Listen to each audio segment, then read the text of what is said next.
Hi, this is Jayanthi. நான் இன்றைக்கி உங்களுக்கு ஒரு ஃபிஷ் கறி பண்ணி காட்ட போகிறேன். மீன் குழம்பு எல்லாருமே வைப்பாங்க, பட் எல்லா பிளேசஸ்லேயும் இது வந்து டிஃப்ரெண்ட்டாக இருக்கும். ஒருத்தர் ஒரு மாதிரி வைப்பாங்க. நான் இன்றைக்கி உங்களுக்கு கோவன் ஃபிஷ் கறி பண்ணி காட்ட போகிறேன். அது எப்படி பண்ணுறதுன்னு பார்க்குறதுக்கு முன்னாடி எங்கள் சேனலை வந்து சப்ஸ்கிரைப் பண்ணாதவங்க மறக்காமல் சப்ஸ்கிரைப் பண்ணிடுங்க. ஓகே, வாங்க பார்க்கலாம்.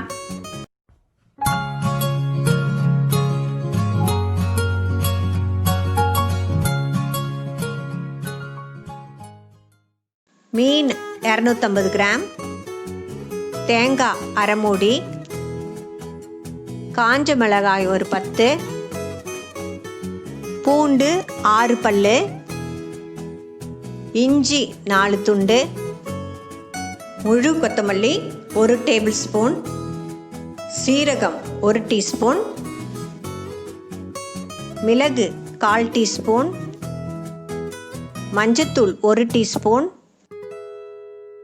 வெங்காயம் 1, புளி ஒரு சின்ன நெல்லிக்காய் அளவு, உப்பு தேவையான அளவு.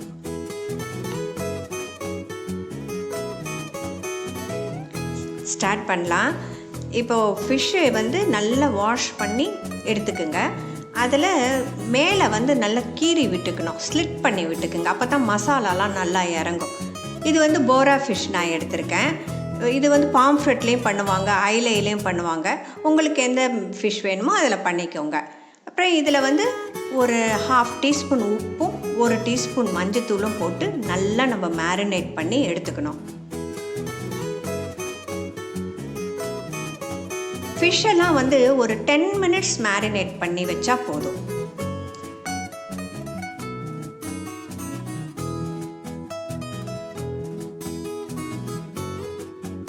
இப்போ மசாலா ரெடி பண்ணுறதுக்கு ஒரு 10-12 காஞ்ச மிளகாவை நான் வந்து சுடு தண்ணியில் ஊற வச்சுருக்கேன். அதை வந்து நம்ம மிக்சியில் போட்டுக்கலாம்.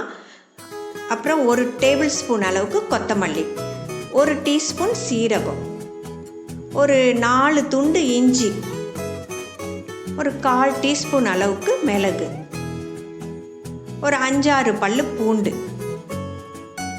இதில் ஒரு மூடி தேங்காய் வெட்டி வச்சுருக்கேன், அதையும் இதில் போட்டுக்கலாம்.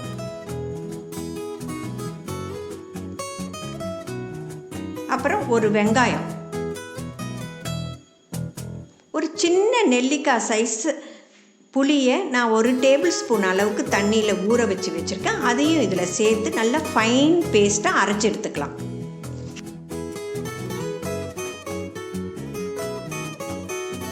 இப்போ சட்டியை வச்சு நம்ம அரைச்ச மசாலாவை இதில் போட்டுக்கலாம்.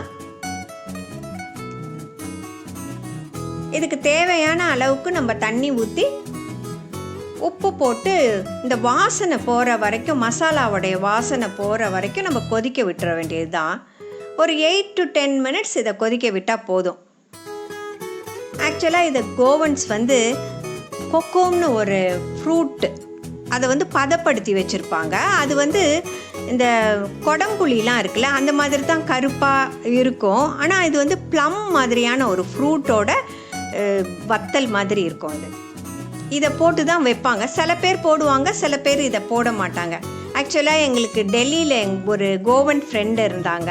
அவங்க தான் எனக்கு இதை மாதிரி சொல்லி கொடுத்தாங்க. இதில் வந்து மசாலா தான் ஹைலைட்டே. இப்போ நம்ம இதை மூடி போட்டு கொதிக்க விட்டுடலாம்.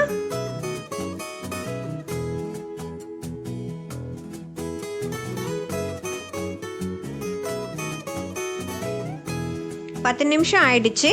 நல்லா கொதிச்சு வருது குழம்பு. இப்போ நம்ம வந்து இதில் மேரினேட் பண்ணி வச்சுருக்கிற இந்த ஃபிஷ்ஷை எடுத்து இதில் போட்டுக்கலாம். இதை வந்து நல்லா மிக்ஸ் பண்ணி விட்டு மூடி போட்டு இப்போ இன்னொரு 10 நிமிஷத்துக்கு நம்ம கொதிக்க விட போகிறோம். ஆக்சுவலாக இதில் வந்து எண்ணெயெலாம் எதுவுமே ஊற்றவே மாட்டாங்க. இந்த தேங்காயில் இருக்க எண்ணெய் தான் நல்லா கொதிச்சதுக்கப்புறம் மிதந்து வரும்.